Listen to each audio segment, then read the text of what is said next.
Olá, boa tarde pessoal, tudo bem? Eu sou o Douglas, eu vou estar apresentando o projeto da nossa equipe aqui da terceira fase da pós-graduação, tá? Essa fase tinha uma série de requisitos ali, né? Mas eu acredito que um dos principais era a gente pegar o nosso sistema, que até o momento era monolítico, né? Ou seja, ele centralizava num único projeto, num único repositório, tudo que ele precisava ali para funcionar com um banco de dados só, né? Só dividido em tabelas ali para cada contexto. E agora a gente começa a quebrar em serviços separados, né? Microserviços ali, para a gente conseguir ir trabalhando, avançando, escalando esses serviços de forma isolada. Tá?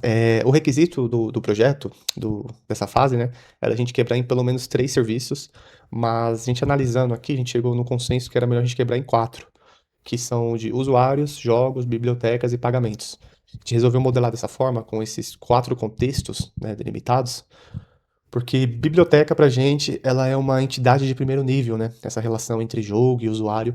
Acho que faz sentido ela ter é, todo um serviço separado, isolado para ela, que tem muita coisa que a gente consegue obter diretamente dela, muita coisa de negócio que não envolve necessariamente o gerenciamento de jogo e de usuário, mas sim dessa relação, né, de venda de usuário, de jogos mais jogados, de gêneros mais jogados, tá? Então a gente resolveu fazer dessa forma para poder centralizar ali na biblioteca, pagamento também, né, para isolar toda a parte de pagamento, integração com gateway e tudo isso, tá? E usuário e jogo é mais simples, né, mais padrão ali. Ok? Além de dividir em 4 serviços, a gente quebrou também os serviços em APIs e consumidores, tá? A gente tomou essa decisão para desacoplar mais a API que vai receber as requisições do usuário, do consumer, que ele vai ler de uma fila de mensagens e processar essas requisições. Tá? Porque dessa forma, acho que o maior ganho que a gente tem é conseguir isolar de forma separada e escalar de forma isolada, né, os dois aí. Se pegar, por exemplo, uma promoção que está tendo muito acesso a jogo, vai ter muita consulta na API de games. E aí a gente consegue escalar só a API para lidar com essas requisições sem ter que mexer no consumer, né? Que o consumer já iria processar alterações no estado dos jogos, nas propriedades de jogos, né? Então, mudar um campo, o nome de um jogo, ou criar um jogo novo, deletar um jogo. Então, é, a gente achou legal trabalhar dessa forma a arquitetura, tá? Pra gente ter isso bem desacoplado. Aí cada serviço ali com o seu próprio banco de dados, né? Certo? Então, ó, esse é o desenho mais simples, né, de como a gente quebrou os serviços. Agora vamos entrar um pouco mais aqui no detalhe de como ficou. Primeiro que todos eles têm que estar ali atrás de um API Gateway, né? Como a gente já vem trabalhando no Azure nas outras fases, a gente optou por continuar no Azure, então a gente está utilizando o APIM aqui, tá? E o APIM ele direciona, né? Vai integrar ali com os serviços, com as APIs, né? Então é um endereço só do API Gateway e ele encaminha, né? Direciona essas mensagens ali por debaixo dos panos para o serviço, para a API, né? Específica, tá? Então aqui, ó, eu coloquei alguns exemplos de operações, né, que essas APIs poderiam fazer, né? E aí, como essas alterações, essas requisições aí envolvem alteração do estado do sistema, ou seja, eu estou alterando propriedades das minhas entidades, a gente não vai fazer essa operação de forma síncrona ali na requisição. Em vez disso, a gente vai enviar essa mensagem, tá, para um Event Store, aqui para a gente conseguir trabalhar com o Event Sourcing, né? Um dos requisitos ali do Event Sourcing é eu ter um banco de dados que vai centralizar e organizar por ordem ali de data de criação, né?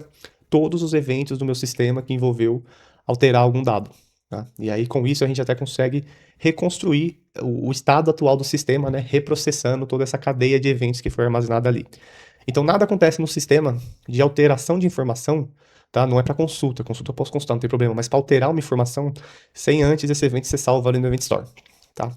Então, ele é salvo no Event Store, por exemplo, a criação de um novo usuário. Né? Ele é salvo no Event Store e, em seguida, esse Event Store direciona para um broker. E a gente está usando o Service Bus aqui, tá? O Event Store a gente usa o Cosmos, mas tivemos alguns problemas para provisionar o Cosmos na nossa conta lá do Azure, então a gente optou por ir para o MongoDB mesmo. Mas aí ele recebe e envia para o broker, que é o Service Bus do Azure. E aí o Service Bus vai direcionar para uma fila, né? Então, cada microserviço nosso, ele tem uma fila específica de eventos dele, tá? E depois que ele envia nessa fila, isso daqui, ó, lembrando, já está desacoplado. Então, se eu fiz a requisição de criar o jogo, eu já consegui inserir isso no Event Store, ele já retorna um 200 para o meu usuário, falando, ó, eu vou criar ali o jogo, o usuário, ou o pagamento, né, qualquer operação dessas. Só que a gente não vai fazer na hora, né? Então, ó, eu recebi aqui, eu vou processar e depois te devolver essa informação, né? Então, isso já livra a API para conseguir lidar com mais requisições enquanto a gente está processando isso. E aí, o consumer, né, que é o outro serviço ali que a gente criou para cada microserviço, para cada contexto, né, ele vai ler da sua fila e processar essa mensagem, né? E aqui alguns exemplos dessas mensagens ali.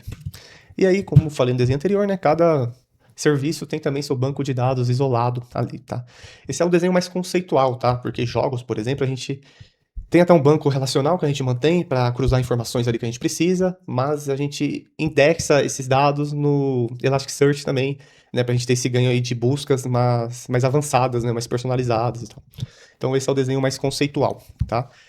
Para mostrar isso aqui funcionando, eu vou fazer um fluxo lá no Postman, em que eu vou, por exemplo, começar aqui ó, listando os jogos, né? A gente está sempre batendo na URL ali do Apim, né, e aqui eu tenho 3 jogos cadastrados, tá? O Doom e 2 Zelda.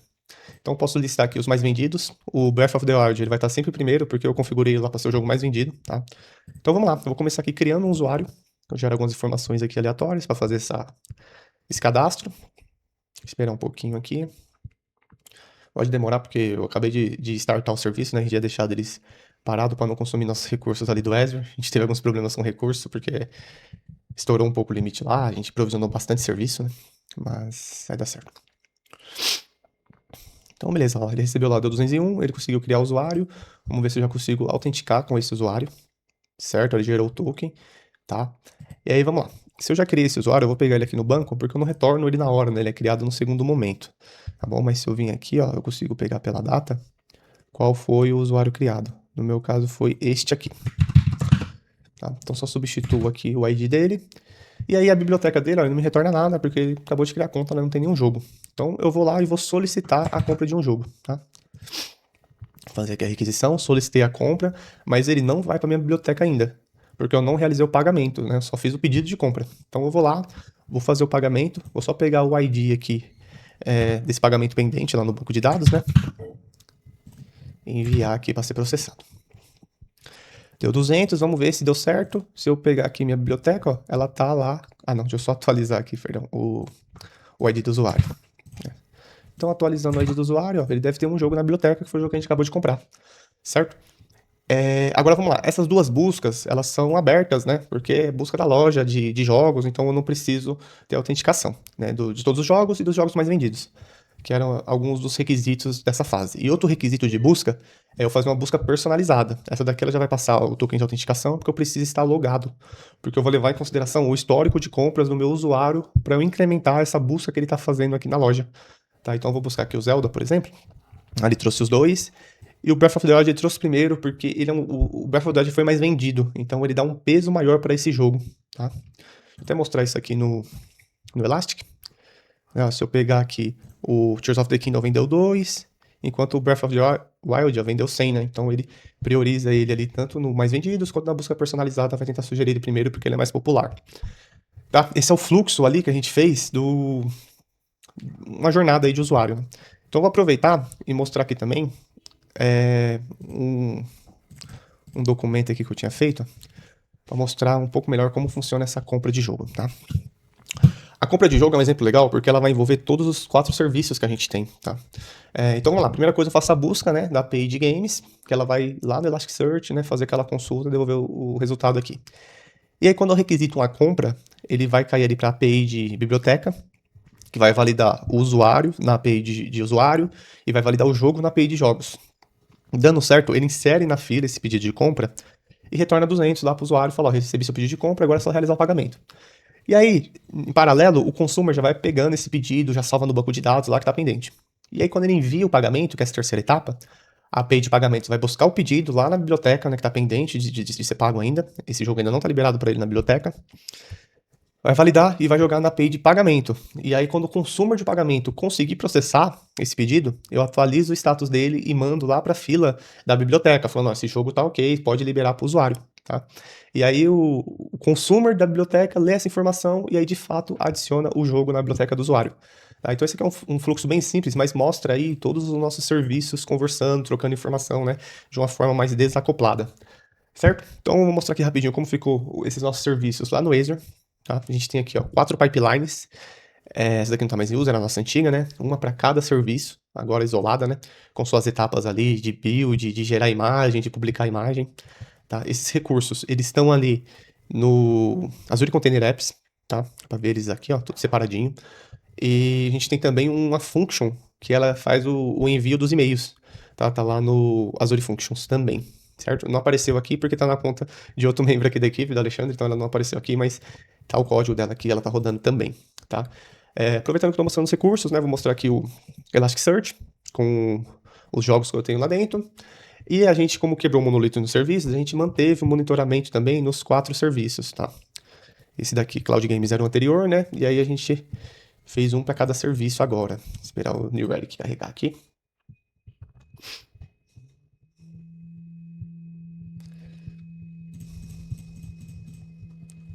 Certo? Aqui, ó, aí tem o throughput, né? Os erros, as requisições aqui que foram feitas aqui para API de jogos, os endpoints que foram requisitados, o nome do container que está rodando, né? Se tiver vários containers, vai mostrar todos aqui. E a mesma coisa, a biblioteca, também está aqui o monitoramento dela. A parte de pagamentos, né? Nossa API de payments. E a nossa API de usuários também, né? Que a gente requisitou ela aqui. Tá? Então, esses são os recursos aí que a gente utilizou para montar essa solução. Certo? Aí, voltando lá no primeiro desenho, a gente tem o Service Bus aqui, né? Vou até mostrar ele aqui. A gente tem 5 filas que a gente desenvolveu. Tá? Quando não deu certo, eu não consegui processar uma mensagem, ela vai ali para DLQ, né? Que é uma fila separada ali só para as mensagens que deu erro, para ser reprocessadas, alterar alguma coisa na mensagem delas, né, no conteúdo da mensagem, ou eu posso pegar e reempilhar elas para ser reprocessadas, tá? Então a informação ali da mensagem ela não se perde. E a gente tem também o nosso Event Store, né, que eu mostrei lá no desenho, que é o nosso Mongo, tá? Deixa eu dar uma consulta aqui nele, ó. A gente tem bastante registro já, e pode ver ó, que ele ordena aqui por data, né? Então, desde que eu comecei a criar usuário, eu comecei dia 17, toda a operação que eu fiz no sistema que alterou algum dado, ela nasce aqui primeiro. Então tem evento de criação de usuários, eu tenho eventos de criação de jogos, que eu crio no Zelda, por exemplo. Tá? Deixa eu ver outros eventos aqui. Eu tenho o evento de pedido de compra. E aí eu tenho quando o pagamento foi processado, que aí vai para a biblioteca do usuário de fato. Tá? Então eu tenho a lista que eu consigo reconstruir o estado do sistema, o estado atual do sistema, reprocessando toda essa cadeia de eventos. Tá? Então esse aqui é o nosso Event Store. E eu acho que é isso que eu tenho para mostrar da nossa solução. Né? Só voltando para o desenho aqui para fechar. Dessa forma, a gente conseguiu separar os contextos para trabalhar com eles de forma isolada. E não só separar os contextos, mas como separar a parte de API, que vai lidar com as requisições, e a parte de processamento também, né, que é os nossos consumers, nosso serviço de background ali que vai consumir esses dados, né, para a gente conseguir escalar isolado, dá para fazer várias coisas legais aí. E no pior dos casos, a gente tem ali o Event Store, com registro de tudo que ocorreu no sistema, que nasce lá primeiro, a nossa fonte da verdade. Então, dessa forma, independente de qual serviço meu cair, eu não perco nenhum dado. Se eu conseguir receber e chegar até aqui, né, e salvar, persistir no Event Store, aquele evento está salvo. Depois eu pego, jogo isso para o Service Bus, meu broker, e aí processo isso. Se cair o broker, se cair os consumers, não tem problema. Isso é processado no segundo momento. Tá? Dessa forma, eu não perco informação.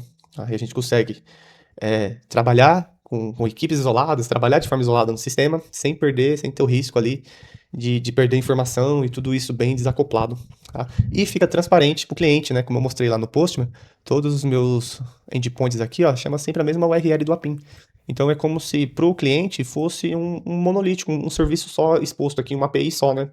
E aí, quando cai aqui para dentro do nosso ecossistema, a gente trabalha essa informação direcionando para o serviço responsável para lidar com ela, tá? E é isso. Esse aqui foi o nosso projeto da terceira fase. Obrigado aí pela atenção. Até mais.